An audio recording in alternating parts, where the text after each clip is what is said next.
Bora lá com o Fábio Bispo.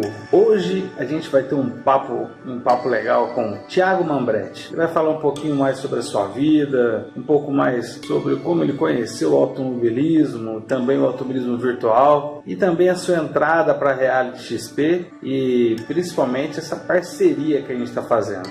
Bom, falar com o Mambretti é especial porque além de tudo é um amigo pessoal. Então vamos ver como foi essa resenha. Bora com o Fábio Bispo, Thiago Mambretti.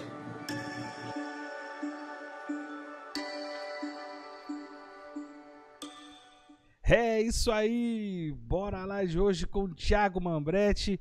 Para mim, uma alegria enorme estar com ele aqui, para a gente poder conversar, principalmente poder conhecer um pouco mais dessa figuraça que costuma capotar Ferrari, Thiago Mambretti. Fala, Mambretti! Olha, eu quero saber de tudo. Antes de qualquer coisa, Mambretti, é um prazer ter você aqui no Bora Lá. Eu quero saber de tudo do início. Quantos anos você tem, mano, velho? De automobilismo, 20, Fabião. De idade, 39. 39, porra, beleza. Ainda 39. Tá na casa dos 30, ainda tá tudo certo. Então. Né? Mas, Mambretti, vamos lá, cara. Bora lá pra gente conhecer um pouco mais de você, tanto online quanto do offline. Vamos começar no offline primeiro. Bom, bora lá. 39 anos. Cara, qual que é a tua profissão? Eu sou analista de sistemas. Analista de sistema. Graças a Deus, eu tinha que ter uns malucos dessa área junto da gente da Reality. Pra dar certo. Tudo que a gente tá pensando aqui precisa de uns malucos. Olha a cara do maluco aí. Mambretti, cara, bom, analista de sistema. Então me conta como é que foi essa sua entrada pro mundo da informática, quando é que apareceu para você os computadores. Como é que você se descobriu um analista de informática? Velho? Cara, tudo começou... Bom, você sabe, nós somos basicamente da mesma época e nessa época, quando a gente era pequeno, o mais próximo que a gente podia chegar de informática era um Atari, né? Não tinha grandes coisas assim, computador não era tão difundido como era hoje, eram coisas só de empresas e tal. E... Ai, cara, meados não, lá pro final da década de 80, meu pai conseguiu comprar um computador, um PC XT, para pôr em casa. Ele sempre achou que isso seria muito importante pra gente, né, pros filhos, para ter contato com as novas tecnologias e tal. E, cara, assim, o computador tava lá, ninguém sabia muito o que fazer com aquilo, e comecei a fuçar, e eu tava num colégio que começou a ter uma das matérias na classe, né, na grade de matérias da quinta e sexta séries em diante, era a aula de informática. Então eu comecei a ter aula de linguagens de programação bem básicas, mas já era uma introdução muito mais à lógica de programação, né, do que a programação em si. Mas daí em diante, cara, eu não tive olhos para mais nada. Meio que eu fui abduzido para essa área e aí comecei a estudar mais, fui fazendo cursos de especialização, colegial técnico e tal, e aí foi embora. E aí estou na profissão já desde 1994. 94, hein? Tetra do Brasil. Pois é. Mambretinho entrando na área. Ó, vou te falar, eu tava fazendo um estágio na Telesp. Você lembra da Telesp? Telesp. Telesp. Velho, pai é demais. Né? Caraca. Pois é, foi meu primeiro emprego. Bom, e de lá até hoje são sempre em cima da informática. Nada te desviou no caminho? Não. Sempre na área de informática, desde então. Ótimo. E hoje, cara, qual que é a sua especialidade? Fala um pouquinho do seu trampo hoje. Cara, hoje eu trabalho dentro de uma empresa desenvolvedora de sistemas. Basicamente, o nosso maior e mais importante cliente é uma agência de viagens corporativa. Então, a gente desenvolve os sistemas para atender as demandas dessa empresa. Essa galera de empresa, executivos, né, esses caras VIPs e tal. Então, os sistemas para emitir as passagens, acompanhar o voo, fazer as reservas em hotel, aluguel de carro, essas coisas todas. Essa empresa vende e a empresa onde eu trabalho desenvolve os sistemas para essa empresa. Desde sistemas da ponta, né, da atividade rentável da empresa, até sistemas de back-office, como cadastro de funcionário, o programa que registra a digital do funcionário para abrir a porta, essas coisinhas assim. As demandas de TI de várias empresas, mas hoje a gente tem um grande cliente que é essa empresa aí. Show de bola. Bom, então, a parte offline, porém não tanto offline assim, né? Não dá, minha vida é uma área nebulosa entre as duas. Mas, cara, e aí? Onde entra o automobilismo na tua vida? Porque eu sei que você é um apaixonado por isso. Quem que te apresentou esse mundo tão espetacular que é o automobilismo, cara? Olha, tal qual a microinformática, meu pai, né? Eu acho que a minha introdução ao automobilismo foi basicamente a mesma de todos da nossa geração, que era acordar cedo e ver o pai assistindo a corrida, né? O Senna, o Piquet. E eu comecei a assistir.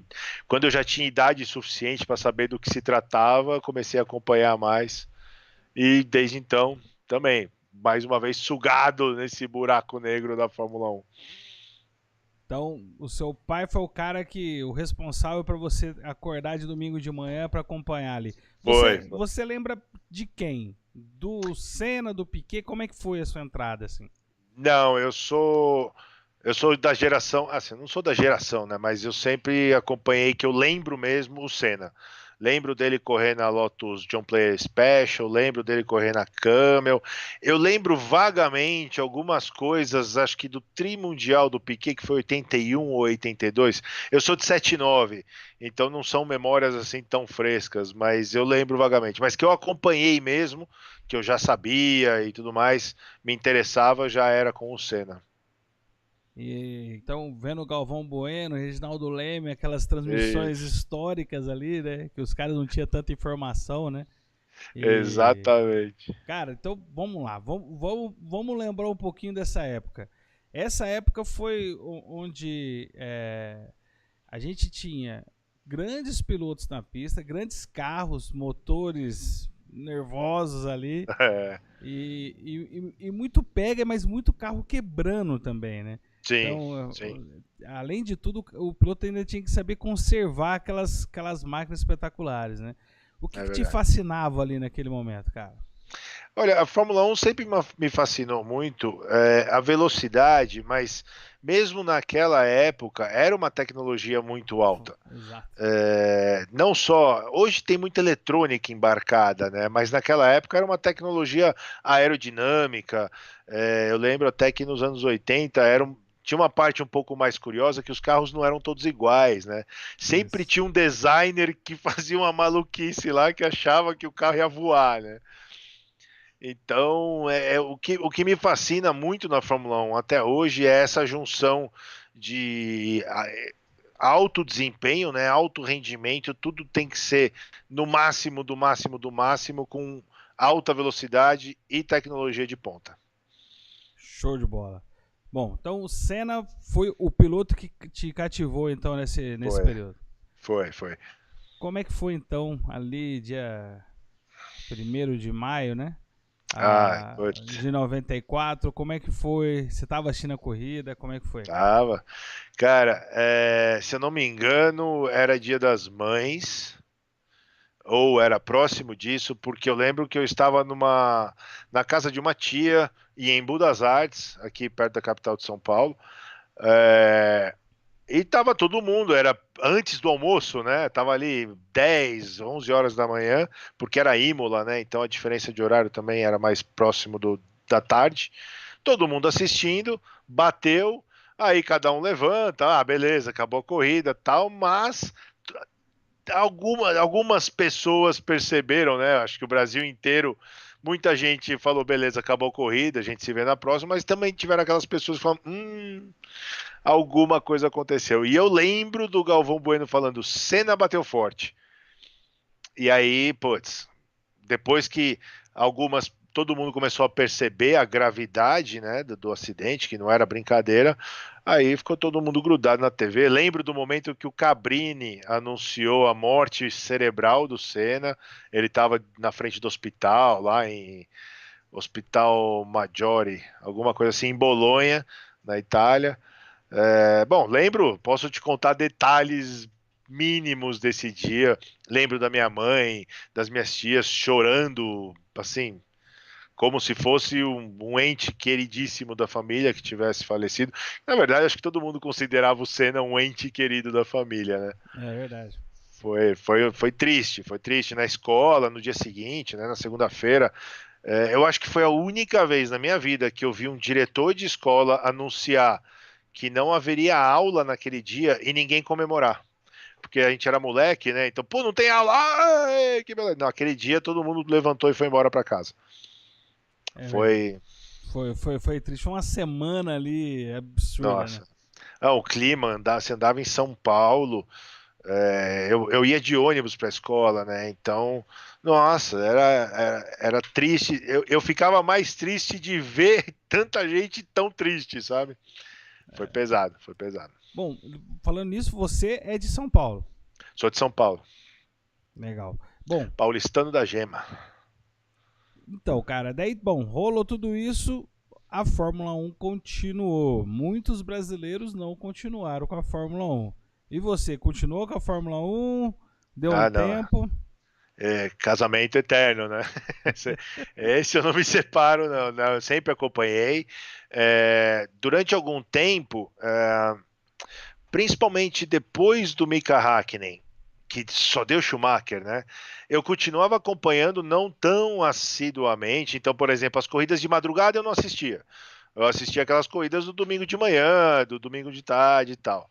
Mas logo depois, quando começou a surgir começaram as mudanças de regulamento, outros expoentes começaram a aparecer, eu voltei a acompanhar assiduamente. Mas nunca larguei mão. Show. Cara, bom, e aí tá a sua entrada no automobilismo, Senna, tristeza, e depois tudo que aconteceu na Fórmula 1 durante todo esse tempo, e aí tem a sua entrada no automobilismo virtual, né? Que vamos ver se é igual a minha, como é que foi, já que a gente tem a idade parecida. Como que foi a sua entrada no mundo do automobilismo virtual, cara? Olha, Fabião, automobilismo mesmo, é porque assim, né? Agora que a gente tem esses computadores pessoais com esse poder de processamento, né? A gente pode chegar a dizer que temos simuladores, né? Mas era a época do PC XT, então imagina, poder computacional não era lá grande coisa. Com jogos de carro e alguma forma de corrida, desde o Atari, tinha o Enduro, tinha um outro jogo que eu não lembro o nome, mas que a pista era vista de cima e você tinha que ficar dando volta, sabe? Então era uma coisa bem simples e tal. Mas quando meu pai comprou nosso primeiro computador, tinha um jogo da Accolade, chamava Grand Prix, e muita gente chama de GPzinho. Esse foi a primeira vez que eu tive um jogo de Fórmula 1, né, um jogo de carro relacionado à Fórmula 1. Não tinham os nomes reais, mas tinha uma McLaren, uma Ferrari e uma Williams para pilotar, e se eu não me engano, 6 ou 8 circuitos que a Fórmula 1 usava, entre eles Jacarepaguá, Mônaco, Silverstone no layout antigo, Hockenheim no layout antigo. Eu acho que esse GPzinho, o GP da Accolade, é aí por 88, 89, por aí. E eu lembro que quando estourava o motor, subia a fumacinha no retrovisor, né? né? Pode crer. Era Esse mesmo. Cara, tinha eu, meu primo Renato, o jogo era dele, era o PC dele, ele também é analista de sistema. Então ficava todos os meus primos, são em 4. E quando meu irmão também estava junto, ele também fazia tempo. Então fazia o tempo e botava lá as 3 primeiras letras, né? Do nome. Exatamente. E eu lembro que você baixava lá tipo 1 milésimo o tempo do cara, porque no teclado, aquela coisa assim. É. Se você apertava demais, dava aquela cantada de pneu, você perdia 2, 3 milésimos. Lembra disso, cara? Ah, pode crer. Era, Uau! era muito bom, cara. Eu adorava correr em Monza. Ele era Porque você não pé precisava nem embaixo, né? frear, né? Aquelas chiqueirizinhas assim, É, né? Era só aquelas 3 dedinhos assim pra virar pra esquerda, pra direita, o exato. carro equilibrava. E aquele o monitor tinha um ponto o No volante volante, a tinha bolinha, né? era muito legal, cara. Puta, aquilo pra mim estourou minha cabeça, cara. Clássico, claro. Ali eu Foi o fiquei primeiro. maluco, cara. E você imagina que, por exemplo, era uma época em que eu já era bastante viciado em PC. Por exemplo, a gente. Coisas de nerd, né? Então, por exemplo, a gente tirava férias escolares e ia pra praia, aquela casa que você conheceu. E, bom, o que a molecada faz na praia, nas férias? Vai andar de bicicleta, vai jogar bola, vai pra praia. Sabe o que eu fazia? Eu levava um caderno e escrevia à mão os programas para quando eu voltasse para São Paulo eu passar pro computador. Olha o nerd que eu era. É, E nós estamos falando aí de final da década de 80, né? E em 1988 foi a primeira vez que eu fui ver o Grande Prêmio de Interlagos, que foi quando voltou para São Paulo. Então eu vi aquele negócio ao vivo, era um absolutamente fora desse mundo, aquele som daqueles carros e tal. E o mais próximo que eu tinha de chegar daquilo que eu vi em Interlagos era justamente o GPzinho da Colade no PC. bom, Enduro, algum outro jogo no Atari, depois esse Grand Prix da Collage. E qual foi aquele que você olhou e falou assim: nossa, isso é perfeito? Qual foi, cara? Foi o World Circuit. Se eu não me engano, a Colade lançou o GP2. GP2. Nossa, GP2 foi lindo mesmo, cara. E, GP2 é lindo demais, né, cara? e aí, mas aí já era Microprose, né? É. Que já tinham 3D e tal. Aí, não, esse. E eu lembro que, não sei, era uma época. Eu não sei se já era a época das BBS aqui em São Paulo, ou era um pouquinho antes. Eu sei que meu pai conseguiu, de algum jeito, no trabalho dele, um disquete, e ele trouxe para mim o editor das equipes daquele jogo. Você podia mudar a cor dos carros. Caraca, isso eu não vi. Ah, então, eu tinha um desse. E aí, o que eu fazia? Todo ano a gente ia na corrida em Interlagos, e naquela época Interlagos, se não fosse a primeira do ano, era a segunda ou a terceira. Isso, era nisso. Então a gente ganhava, quando você ia para Interlagos, você ganhava uma revistinha que chamava Pole Position. Eu tinha tudo isso, Exato. cara. Bom demais isso.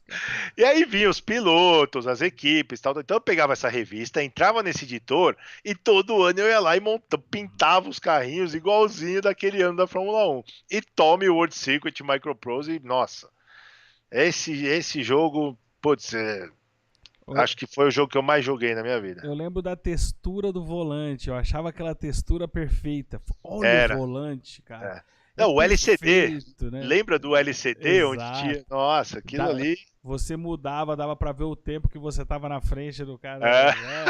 Era Pode crer. espetacular aquilo, cara. Aí você parava no box, vinha a mãozinha e botava o display na sua frente. De crer. Ele limpava também a Limpava, viseira, é verdade, limpava a viseira.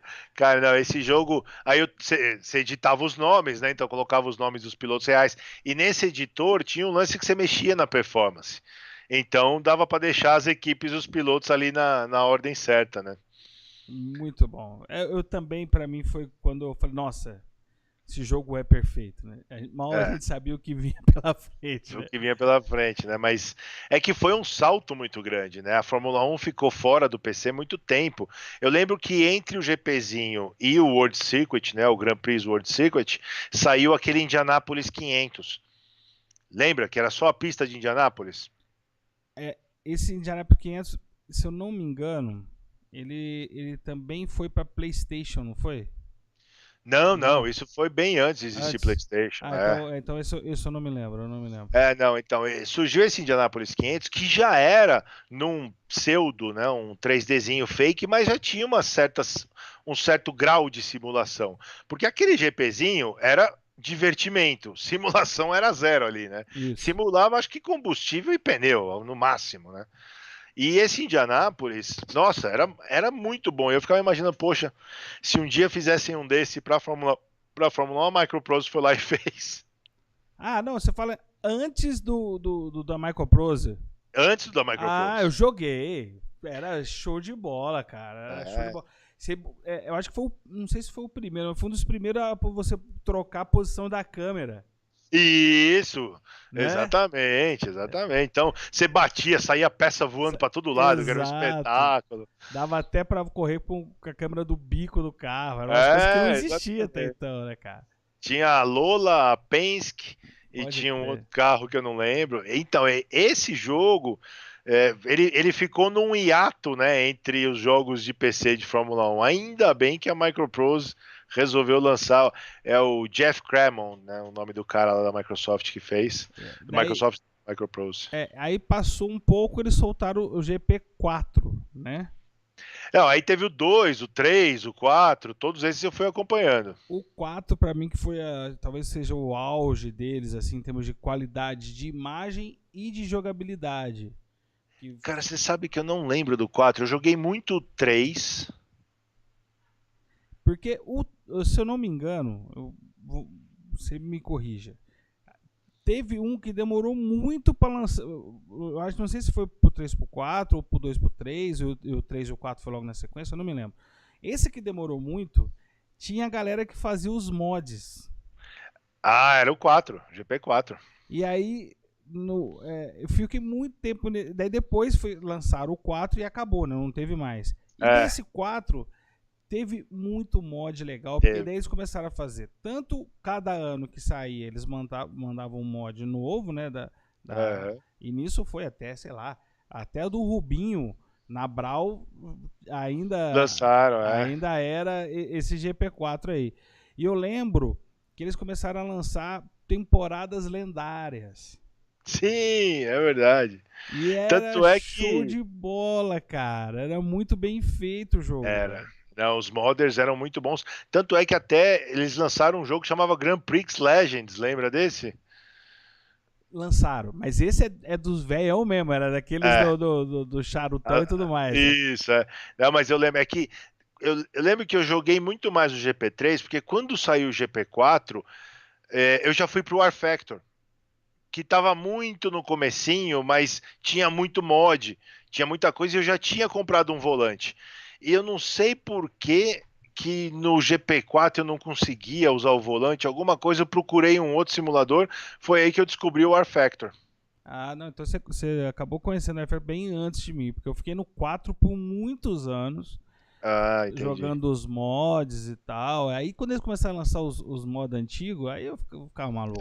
Aí, Aí mas eu eu lembro que correr no, com cena com a Lotus com a preta, Lotus Preto, puta, aí era bom demais. eu lembro que os mods de R Factory, inclusive, a galera que fazia era a mesma, vamos supor, tinha lá os times, né, as empresas, se é que eram empresas, mas quando eles faziam os mods, eles faziam R Factory e GP4. Olha, era espetacular mesmo. Foi uma época muito romântica para nós, né? Foi, Que o foi. máximo que se tinha de online nessa época era tentar baixar os mods, né? Porque É, até então exatamente. não se jogava online. Eu lembro que quando teve o PlayStation 1, acho que 1, É. foi o mais próximo do online que a gente jogava, ia nessas lan house da época, nem chamava lan house, era, né, tinha os videogames, daí você tinha, Cyber Café. você colocava o jogo e, ele linkava com Ah, sim. outro play, quer dizer, então ficava eu num play, um amigo no outro play, só que era na mesma corrida. É, Então você jogava contra o cara, era o mais próximo online que se existia na época, se era é algo, verdade. nem sei o nome disso, né, que fazia ali, linkava os dois videogames, aí você jogava ali os dois, e era um jogo de Fórmula Indy, que tinha Fórmula Mundial, eu não me lembro, e era, É verdade. bem legal, era super da hora, isso eu tinha o Juliano, amigo, abraço, sei que você acompanha a gente sempre aí, ele participou dessa... a gente ia direto, passava lá umas boas horas do dia jogando Fórmula Mundial ou Fórmula Indy, não me lembro. Era o André. Como que chamava o brasileiro que jogava? Tinha o Gil de Ferran, André Ribeiro. André Ribeiro. Eram os caras foda assim, cara. Os Maurício Gugelmin Maurício também Gugelmin, exatamente. Raul Boésio. Foi uma época bem legal assim de jogar o Fórmula 1, tinha bastante brasileiro, era bem legal de jogar. Bom, cara, então vamos lá. Depois disso tudo, quando é que começa o online na tua vida, velho? Cara, começa quando eu entrei pro R Factor, quando eu comecei a jogar R Factor com o volante. Foi aí, começou aí nessa época porque era muito fácil você jogar online com o R Factor, né? Porque estavam começando a surgir também os jogos com os lobbies, né? Os famosos lobbies. Antes você não sabia quem estava jogando. Era sempre você tinha que conectar num servidor, tinha que passar o IP, aquela zona toda. Com os lobbies, eu não me lembro de ter visto um jogo de simulação de automobilismo virtual antes do R Factor que tivesse o lobby. E, cara, era muito fácil. Então, eu falei, porra, que legal. E aí comecei a. Eu lembro que o primeiro campeonato online que eu participei foi um campeonato brasileiro, tal, mas era de Fusquinha, cara. Era a coisa mais engraçada, Copa Fusca. Então você baixava lá o mod do Fusca, e era o mod da própria liga, né, que você baixava, porque cada um tinha o seu carro pintadinho do seu jeito e tal. A galera se encontrava no dia tal, hora tal, e a gente fazia lá a Copa Fusca. E daí foi disso para diante. Sempre corria também bastante offline, eu gosto bastante de correr offline contra o jogo mesmo. Mas também, estou sempre. Nessa época eu tinha mais tempo também, né?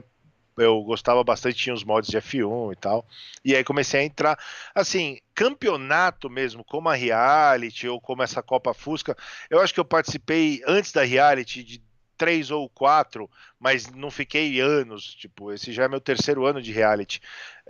Não fiquei anos, eu participava de um campeonato ou outro e saía. Nunca fui. Primeiro que eu nunca tive muito tempo. Para treinar no nível que se espera num campeonato, né? A galera, pô, os caras passam horas e horas treinando. Então, assim, é divertido, é legal, mas chega uma hora também que, pô, vou tentar outra categoria, né? Para ver se eu não fico tão atrás no grid. Então, participei de alguns, mas, assim, com afinco mesmo e tudo mais, a Reality é o primeiro. Então, já que tá citando a Reality, como que foi a sua entrada na Reality? Como é que você conheceu a galera? Quem que te apresentou? Como que foi essa sua entrada com a Reality XP, cara? Olha, vou te confessar uma coisa. Quando você me avisou hoje à tarde que eu ia estar aqui participando com você, eu fiquei pensando, eu falei, cara, agora eu vou precisar lembrar quem foi que me trouxe para Reality, eu não lembro.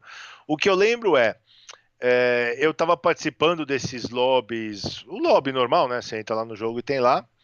E uma vez eu entrei no lobby e falei, pô, aqui só tem brasileiro, né? Vou entrar aqui porque a gringaiada lá. Eu falo inglês fluente e tal, mas né, não é a mesma coisa. Eu falei, vou entrar aqui. Comecei a conversar. E aí eu conheci o Cobra e o Senna. Eu não sei se você está familiarizado com eles. Cobra? Não, não. Não, então, o Senna, inclusive, é um senhor de idade e tal, mas ele corre com o apelido, com o Nick Senna. Ele é da Moca e tudo mais. Então eu conheci eles dois e era um lobby, tinha umas 10 pessoas correndo. E tinha alguém da Reality lá, porque quando terminou a corrida, ele veio falar comigo no Steam. Eu não lembro, assim, eu posso estar redondamente enganado, mas algo me diz que era o Faiol. Pode ser, o Faiol É, é o iniciante de vários aí. exato. Algo me diz que era o Faiol, porque eu também lembro que tinha um sotaque forte, não era o sotaque paulistano ou paulista, mas, putz, assim, de verdade eu não lembro exatamente. Mas foi assim, participando num lobby no F1 16, eu acho, 16 ou 17. Veio, você andou legal, tal, não sei o que, estamos fazendo um campeonato aqui. Foi quando eu entrei na Reality. Minha primeira corrida pela Reality foi em Suzuka. Suzuka, show. Na Suzuka eu já estava. Já. Já estava também. Tava o Francisco Erickson, tinha um garoto também, Vinícius era o nome dele, bem novinho. Tinha o Todinho. Todinho, isso, também, o Todinho. Você tava Fábio Huckenberg. É isso mesmo. Que legal, cara. Bom, e aí? Quando você conheceu, participou, como é que foi a sua relação com a Reality? Curtiu, não? Como que foi ali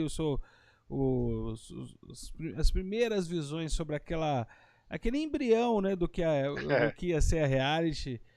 Se hoje ainda é quase um embrião, imagina aquela época, né? É um embrião um pouco mais desenvolvido, é um girininho. Cara, quando eu entrei pra reality, a primeira corrida, eu fui com um pensamento assim, bom, beleza, vamos participar, mas eu tava mais preocupado em ver como é que ia ser o comportamento na pista, né? Porque eu acho que é isso que determina o sucesso de uma liga. Porque se vira bolicho o negócio, ninguém se respeita, ninguém leva a sério, acho que nenhuma liga sobrevive com um piloto desse jeito, né? E quando começou a corrida, eu até me surpreendi. Eu esperava um certo nível de organização por ser um campeonato. Você fala, pô, ninguém vai entrar no campeonato para ficar só zoando. Mas eu me surpreendi. Eu falei, caramba, a galera joga limpo, sabe? Sem exagero, sem nada. Foi bem legal, foi bem legal. Mas aí, eu entrei, participei da corrida tal. Eu lembro que na época nem Discord eu tinha instalado. Olha só, a Reality que me introduziu ao Discord. Então eu fui assim, no mute, né? Eu fui recebendo no Steam lá as instruções tal, entrei e fui correr. Mas aí depois eu descobri, acho que uns 2 dias depois, que essa corrida havia sido transmitida pelo YouTube. Eu falei, caraca, mano, os caras transmitem ao vivo, com um narrador e tudo mais.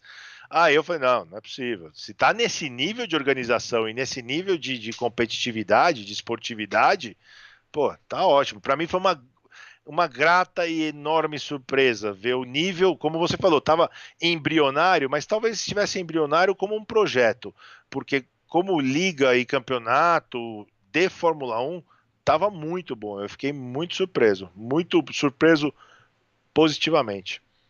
Legal. E aí, bom, acabou entrando e, além de tudo, começou a pegar amizade com os caras da reality. Exatamente.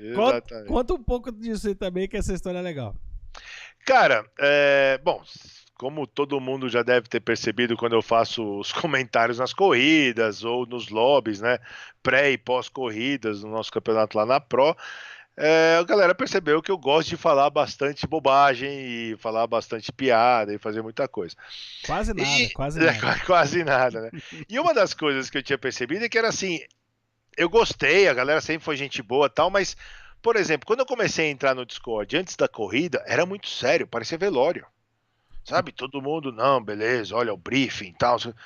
Para, gente. Você tem que levar a sério, você tem que ter responsabilidade, mas não estamos enterrando ninguém, né? E comecei a falar um monte de baboseira, zoar os outros. Eu peguei muita amizade muito rápido contigo, com o Faiol, que foram pessoas que entenderam rápido o meu humor e entraram na brincadeira, né? E, putz, aí daí foi, cara, como eu acho que eu comentei contigo uma vez, eu começava a ficar ansioso por quando é a próxima corrida, porque eu queria encontrar a galera, fazer aquela bagunça de novo. E aí, conversando contigo, conheci o Thiago Luz, tal, a gente começou a descobrindo que tinha muita coisa em comum e que tinha muita coisa para eu poder oferecer para vocês e vocês oferecerem para mim. E daí a gente começou a galgar essa parceria. Sei lá qual é o nome da nossa parceria, porque ela abrange todos os aspectos, né? Mas tem sido uma trajetória, uma caminhada bem bacana de poder competir, né? Participar desse projeto e desse sonho de vocês e ao mesmo tempo ajudar vocês a construir ele. Não, e aqui eu vou falar pra galera um pouco dessa nossa história maluca aí. Até então, amigo, né? Começa a pegar amizade, amigo online. Né, mal rolava um Skype, era mais Discord e tal. Aí, beleza, tamo indo pra São Paulo, vem pra minha casa. Ah, beleza. Não, pra minha casa na praia. Na praia. Gente, será, mano? Porra, a gente nunca se viu, velho. Nunca se viu, exatamente. Vai pegar e vai. Vamos. O cara chamou o Thiago Luz. Ele quase não é animado. Bora lá! Vamos, então vamos. Saímos daqui de Franca, a galera do Sul veio pra cá. Baixamos em São Paulo pra fazer um monte de reunião, né? A reality surgindo, aquela coisa, né? Surgindo como business, né? Ela já existia, a gente já estava vendo muita coisa que está acontecendo hoje. Por exemplo, o Mundial já estava todo programado, né? E naquela época, né, nada de mundial, entre tantas outras coisas que vai surgir, já tava saindo tudo naquelas reuniões. Aí baixamos em São Paulo, uma chuva absurda. Nossa, Cara, choveu a chuva do ano. mano, como no final deu tudo certo, é porque a amizade vai ser pra sempre, cara, porque É. era tudo pra dar errado. Ia pegar Olha. fomos sair, puta, perdeu o celular, celular. A Ah, Mônica, coitada, perdeu o celular, volta pra buscar. E aí ficamos parados no trânsito. nossa senhora, Aí cara. até que um maluco saiu, a gente saiu atrás, levantando água pra tudo que é lado. Teve essa também, atravessamos enchente pra chegar na praia. Né? Detalhe, a gente, naquele mesmo dia que tinha ido pra São Paulo, eu tô falando de Franca. A gente tá falando aí mas deu quase 6 horas de viagem e depois a noitona ali pra chegar e... Não, Isso é que é vontade de ir pra praia, velho. Não, e nos encontramos ali, nos conhecemos pessoalmente ali e fomos pra praia. Detalhe, que hora que a gente foi dormir, mano? Pô, a gente foi dormir no dia seguinte, né? E tudo muito feliz, né? Então ali foi conhecido, foi nessa noite que foi conhecida a paixão pro José Cuervo, foi isso? José Cuervo, exatamente. O Vinícius Senna escreveu na corrida ontem, ele escreveu assim, Thiago Mambretti, da equipe José Cuervo Racing Team. Não sou só eu, hein? Tem uma galera aqui que faz parte dessa equipe. Mas foi, cara, foi muito legal, foi uma experiência espetacular, né? Conhecer tua família, esposa, sua tia, conhecer ali a tua história ali naquela casa, uma casa linda, maravilhosa, gostosa demais de ficar. E, bom, e foi rápido, né? Fomos embora no domingo, né? A gente foi de sexta para sábado, daí ficamos do sábado lutando para viver, né? Literalmente, a gente foi pra praia, dormiu e foi embora, né? E aí, mais uma noite, e aí a gente foi embora, mas aí pronto, o laço de amizade já tava todo forte. Cara, foi sensacional, cara, foi espetacular. Foi na verdade, né? Faz tempo, tá na hora do próximo já, né? Exato, né? Tá, vamos dar um jeito, dar um pulo aí, dar um pulo lá em Bertioga também, vai ser show de bola. Virou conversa de comadre aqui, tá vendo? Exatamente. Bom, Brett, então vamos voltar pra entrevista aqui, seus mal acabados! O povo não vai assistir até o final. Vai, assiste que é bom, assiste que é bom.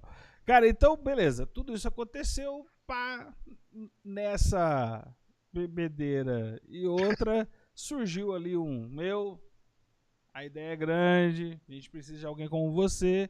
E aí surgiu ali o início de algo grandioso, que a gente não vai falar muito porque ainda não tá pronto, mas eu só sei que tem homenagem a Ayrton Senna até nisso.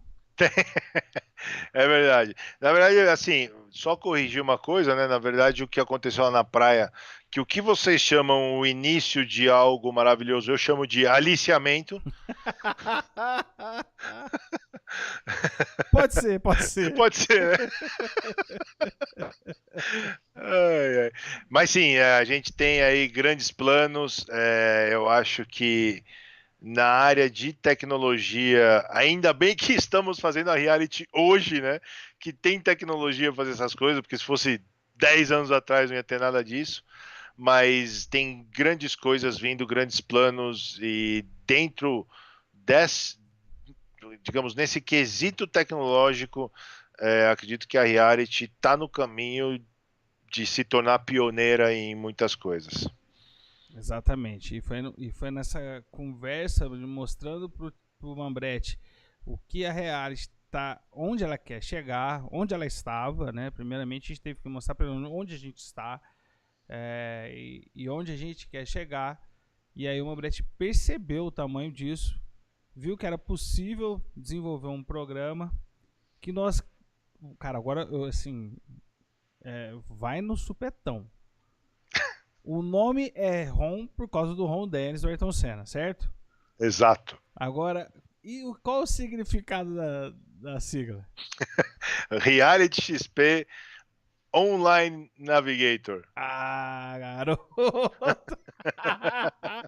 Então temos aí o Ron já nascendo, já pode dizer que ele já nasceu, ainda tá... Já.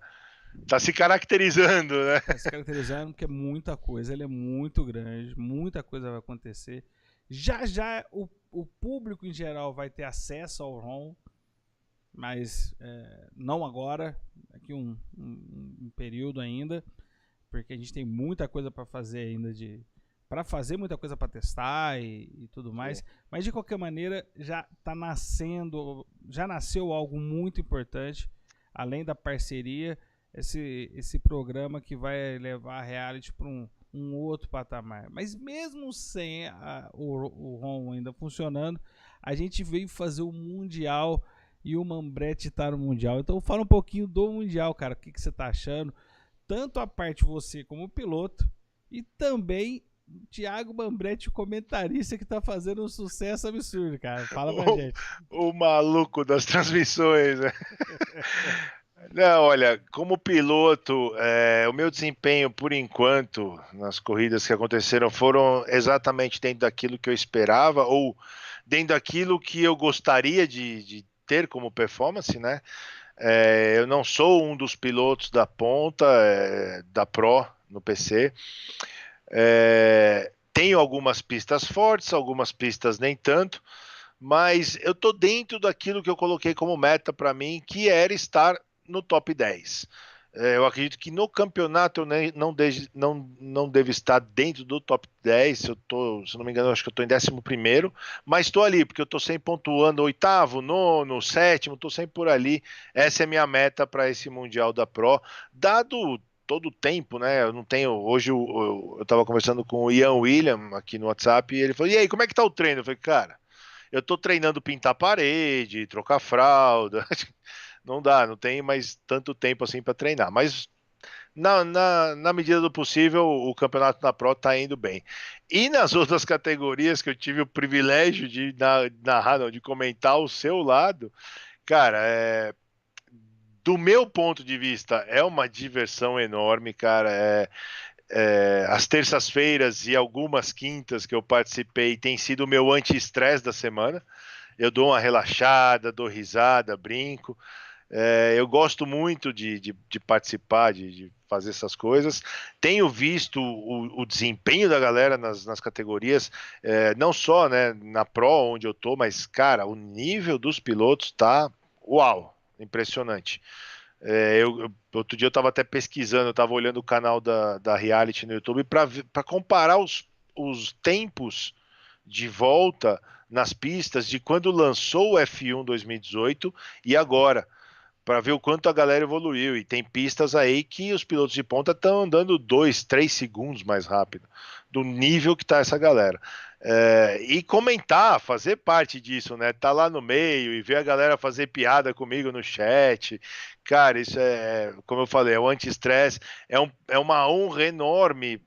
Eu me sinto aceito por vocês na reality. Eu entro lá, quinta-feira eu fui invasor na transmissão, né?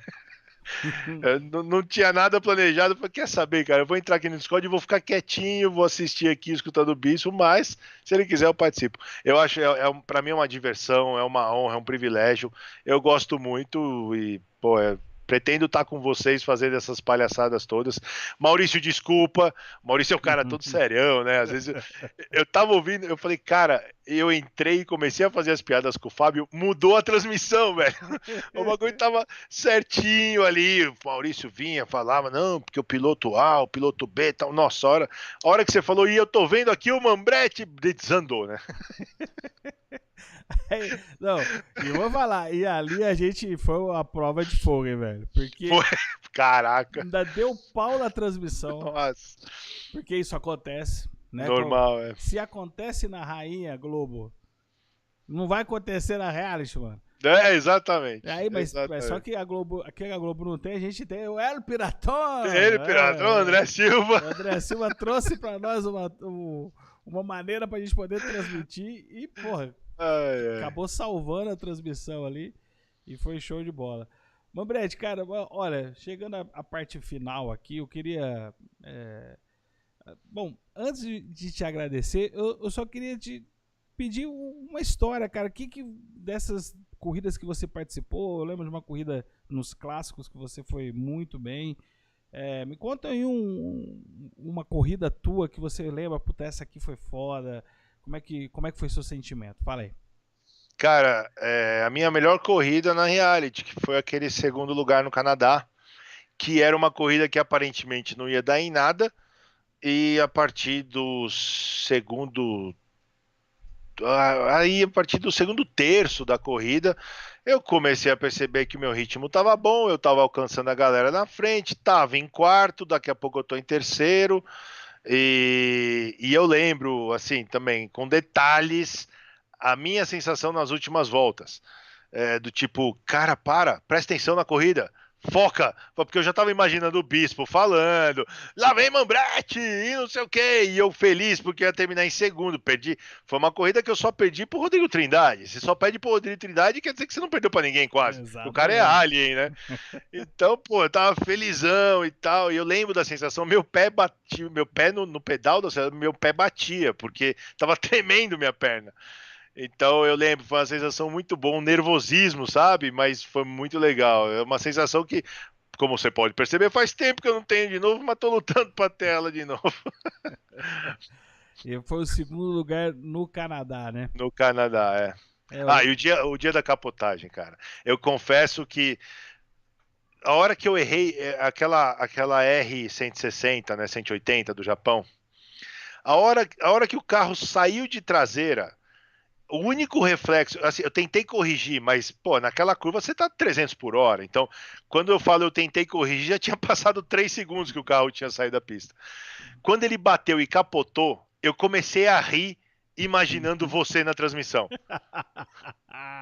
Nossa, foi o maior erro da minha curta carreira de narrador e de fazer a transmissão. Eu não ter pego ao vivo isso, cara. Só pegou. Eu acho que ficou mais engraçado porque você só pegou o carro de ponta cabeça, né? Eu falei, como ele conseguiu? Cara, esse dia... uma Ferrari, só uma brete. Ai, cara, esse dia eu ri muito, velho. Foi muito legal também. Foi show. Bom, cara, chegando aqui na final do nosso bate-papo, um bate-papo gostoso demais pra variar. Da próxima vez vai ser com o Roger Corvo, hein? A próxima vez a gente tem que gravar o que acontecer lá e passar aqui. Isso é verdade, a gente filma e manda um especial, bora lá. Bora lá, PG. Mambrete, Bispo e Corvo. Jesus. E se Deus quiser, o Thiago Luz também, o Bruno, a galera, todo mundo junto aí. Mambrete, cara, mas muito obrigado, cara, valeu. Primeiro eu quero agradecer a oportunidade de ter te conhecido. Isso pra mim já me fez uma pessoa melhor, saber que você tá no meu hall de amigos, a gente poder trocar ideia, conversar. Nem sempre concordar, porque isso faz parte, senão, né? Como é que faz? Você não cresce quando só tem um do outro a falar, é lindo, lindo, lindo. Não. Então fala, não, assim não. E a gente trocar ideia, isso pra mim é uma alegria. Agradeço demais todas as oportunidades, ter ido até a sua casa. Manda um beijão pra todo mundo. Pra esposa tá aí do lado? Tá aqui do lado. Manda um beijão. Mando sim. Tá? E, cara, valeu. Muito obrigado por estar aqui comigo no Bora Lá com o Fábio Bispo. Você vai ser o episódio 4. Episódio 4. E, cara, valeu mesmo do fundo do coração. Imagina, Fábio, eu que agradeço o convite. Eu me sinto muito feliz também de ter conhecido vocês, de ter sido recebido tão bem por vocês na reality, não só como piloto, mas como amigo e agora até como parceiro nessa aventura da reality. Eu me lembro que você lá na praia disse, né? Falou, as nossas vidas não se cruzaram por acaso. Palavra sua, e você não tinha bebido ainda. Exato. Tava Então, na parte aliciana ainda. tá... Exato, estava no aliciamento, exatamente. Então eu acredito nisso também. Sou muito feliz por ter você como amigo, um amigo próximo. Eu acho que em tão pouco tempo a gente criou uma amizade e muito mais do que uma amizade, uma base e um respeito e um carinho de um por outro que é bom demais. Eu gosto bastante. E obrigado pelo convite. Estou à disposição sempre que a gente for bater esses papos. Cara, tô junto e vamos que vamos. Até a próxima corrida, até a próxima transmissão.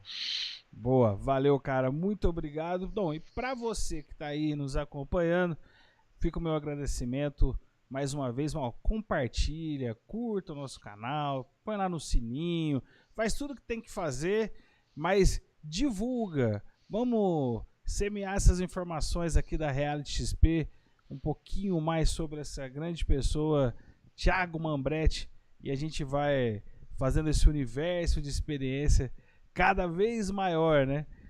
Não está sempre em expansão, né, Mambretti? Exatamente, Então, em expansão, em rápida expansão. É isso aí, a reality também, amigo. É isso aí.